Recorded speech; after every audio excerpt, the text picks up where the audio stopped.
Many people call the New England Patriots lucky, and I simply don't buy it. Now, I have a good friend of mine who works as an engineer in my hometown.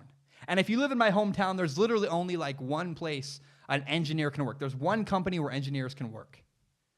And one time I told him, hey, you're lucky, man. You live, your house is like a couple miles from where you grew up. You're really lucky to work at that company. And suddenly he got really, really intense. He looked at me dead in the eye and said, I'm not lucky, I'm fortunate. And then he told me this long story about how he networked and he worked really hard for his job and used leverage and got himself a position. What I didn't realize, he'd been working as a server. He graduated college. He had an engineering degree and was working waiting tables.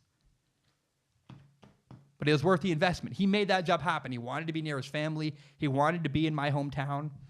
And when the opportunity came, he was ready to seize that moment. There's a quote that luck is a combination of opportunity and preparedness. And the more I think about it, the more I agree with that, and the less I even believe in the idea of luck at all. So we're left with the New England Patriots. Some people call the Patriots lucky. They say Tom Brady's the luckiest quarterback of all time. It's ridiculous. It's silly. First of all, nobody wins 6 Super Bowls on luck. I could see one. Trent Dilfer won a Super Bowl. He was really lucky and fortunate to play with a really great defense like the Ravens defense back in the day. But 6 Super Bowls, nobody's that lucky. And usually the thing people point to when they call the Patriots and when they call Tom Brady lucky, they point to 2 particular plays. They talk about the Tuck rule in 2001, where it looked like Tom Brady fumbled the ball. It was ruled an incomplete pass.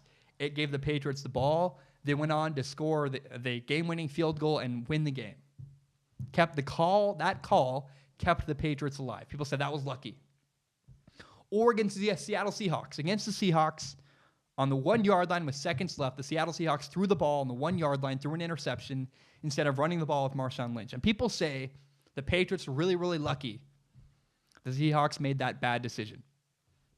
I completely disagree. The Patriots were ready to take advantage of an opportunity when it presented itself. Malcolm Butler in interviews later said he was ready for that pass. He'd seen it on film, and when the Seahawks ran that slant, he knew it was coming. He'd seen it on film and was prepared and ready to take advantage of it. The Falcons once led the Patriots in the Super Bowl 28-3. Then they made some mistakes. They didn't run the ball, which didn't run down the clock. They had some penalties. They had some key turnovers. And the Patriots took advantage of those mistakes. And I think it's interesting. If you're going to call the Patriots lucky, you must acknowledge if luck exists and the Patriots are lucky, then what happened with David Tyree when the Giants beat the Patriots in the Super Bowl, David Tyree caught the football on his helmet. If luck exists, the Patriots actually are incredibly unlucky.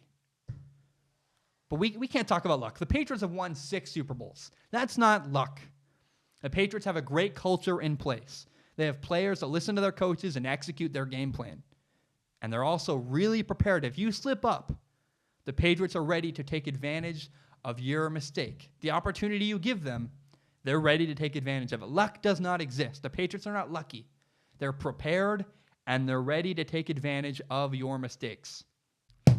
Oh, I hate doing this. It makes me feel uncomfortable. I really don't like self-promotion. It makes me feel like a used car salesman. But I got to do it. So if you don't know, this is my podcast, Strong Opinion Sports. It's my favorite thing in the world.